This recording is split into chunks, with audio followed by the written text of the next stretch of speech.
मुझे पूरा विश्वास है कि इस दफ़ा आप इतिहास बनाएंगे। सबसे ऊंचा झंडा मध्य प्रदेश की विधानसभा में हमारे जामई क्षेत्र का होगा। सही बात है, ये मुझे इस बात का पूरा विश्वास है। आप सबका बहुत बहुत धन्यवाद। बहुत खुशी हुई। कई पुराने चेहरे हैं, ये पुराने चेहरे देख के मुझे अपनी जवानी भी याद आती है।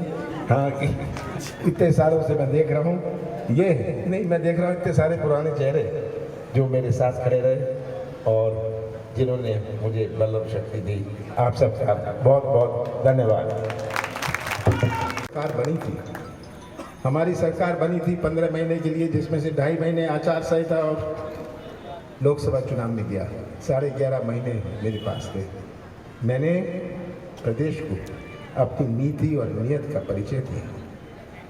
हमने प्रदेश में 27 लाख किसानों का कर्जा माफ किया पहली किश्त में, और छिंदवाड़ा में 75,000 किसानों का कर्जा पहली किश्त में माफ किया। दूसरी किश्त चालू करी थी और हमारी सरकार ने गई। मैं सौदा कर सकता था, सौदा हुआ, मैं भी कर सकता था। मैं तो मुख्यमंत्री था, विधायक आते थे कि हमें इतने करोड़ रुपए मिल रहे हैं। मैंने कहा ले लो, मौज करो। मैं सौदा करने वाला नहीं हूँ। हमारी छिंदवाड़ा की पहचान सौदे की राजनीति से नहीं होगी। मैंने सौदा नहीं किया, कुर्सी नहीं रही, कोई बात नहीं। पर आज प्रश्न हमारे भविष्य का है। हमने अपनी नीति और नीयत का परिचय पूरे प्रदेश को दिया। मैं रोज 3-4 जिलों का दौरा कर रहा हूँ। मेरे ऊपर प्रदेश की पूरी जिम्मेदारी है। ये जिम्मेदारी तो आपके कंधों पर है ना? और ये जिम्मेदारी आपके कंधों पर है। हमारी माताएं बहनें बैठी हैं। अभी 5 महीने पहले लाडली बहन, इसकी पहले ये लाडली नहीं थी, ये तो 5 महीने से लाडली बनी। सही है? हाँ, और कहते हैं जी गुमराह कर लेंगे। बहनों, अभी ने कहा 30 दिन 40 दिन में 1500 रुपये आपको मिलेंगे और गैस का सिलेंडर 500 रुपये में मिलेगा। कि पुरुष तो अपनी देखरेख कर लेते हैं, माताओं और बहनों की देखरेख कमलनाथ करेंगे आपको, जो हमारा घर चलाती है। और अंत में एक ही बात कहूँगा, जो 17 तारीख को आप बटन दबाएंगे, याद रखिएगा ये बटन केवल एक पार्टी या एक उम्मीदवार का नहीं है। आप सच्चाई का बटन दबाइएगा, भविष्य का बटन दबाइएगा। मैंने इतने साल आपने मुझे जान लिया, पहचान लिया। कोई मेरे ऊपर उंगली नहीं उठा सकता। सही बात है, कोई मेरे ऊपर उंगली नहीं उठा सकता। और ये मुझे छिंदवाड़ा की शान बनी रहे। आज छिंदवाड़ा की शान सब जगह है। लोग आते हैं देखने के लिए, स्किल सेंटर देखने आते हैं और देख के कहते हैं ये छिंदवाड़ा है। ये छिंदवाड़ा जहाँ केवल 480 गांव में बिजली थी 2000 गाँव में, जहाँ सड़कें नहीं थी, जहाँ ऐसी हालत थी कि 90% लोग गरीबी रेखा के नीचे रहते थे, वो भी एक छिंदवाड़ा था। पर आप के दिए हुए प्यार और विश्वास ने मुझे बल और शक्ति दी। मैं तो संसद में कहता हूँ, 42 साल मैं संसद में बैठा, लोकसभा में, बाकी भी सांसद है। मैं उनसे कहता था कि आप तो यहाँ वोट लेके आए हैं, मैं तो प्यार और विश्वास लेके आया हूँ।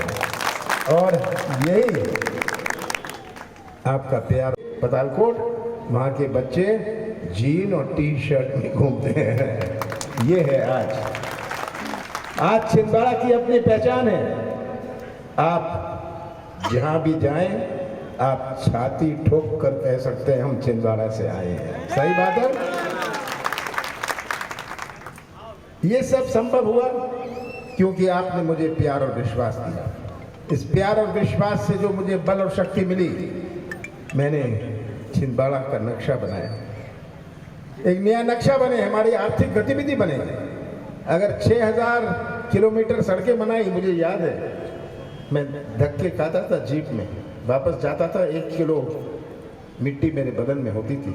कितनी सड़कें थी, कितने स्कूल थे, लोग प्राइमरी स्कूल के लिए तड़पते थे, कितने कॉलेज थे, कितने अस्पताल थे। ये सब आप गवाह हैं। हमारे बुजुर्ग बैठे हैं, माताएं बैठी हैं, आप गवाह हैं।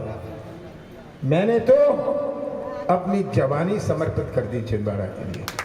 और आपने मुझे अपना प्यार और विश्वास दिया। छिंदवाड़ा की अपनी पहचान बनी। आज 17 को चुनाव है। हर चुनाव का अपना मायने होता है। जिला पंचायत के होते हैं, नगर निकाय के होते हैं। 17 तारीख को जो चुनाव है, ये केवल एक उम्मीदवार का नहीं है, ये केवल एक पार्टी का नहीं है, ये छिंदवाड़ा के भविष्य और मध्य प्रदेश के भविष्य का चुनाव है। और आप रक्षक हैं, आप रक्षक हैं छिंदवाड़ा के भविष्य के, आप रक्षक हैं मध्य प्रदेश के भविष्य की। और आगे का रास्ता भी बहुत लंबा है। मैं नौजवानों को देखता हूँ, सबसे बड़ी चुनौती ये नौजवान है जो बैठे हैं।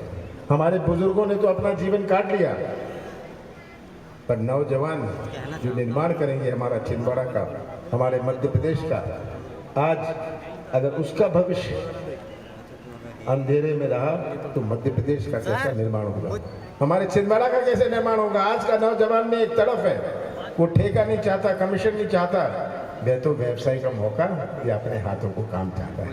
और यही सबसे बड़ी प्राथमिकता, हमने स्किल सेंटर बनाए।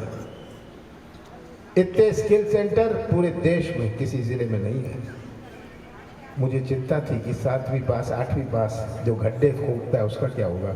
हमने ड्राइवर ट्रेनिंग स्कूल जो बनाया, वो ड्राइवर बने, कुछ खर्चा नहीं, वो तो मैं करता हूँ।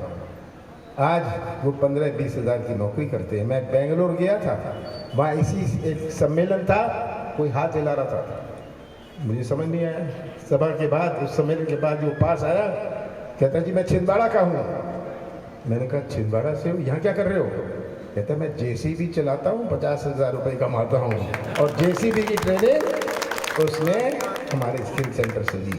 वो 50,000 रुपये कमाता है, घर भेजता है, और आपकी दुकान चलती है, जो पैसे भेजता है।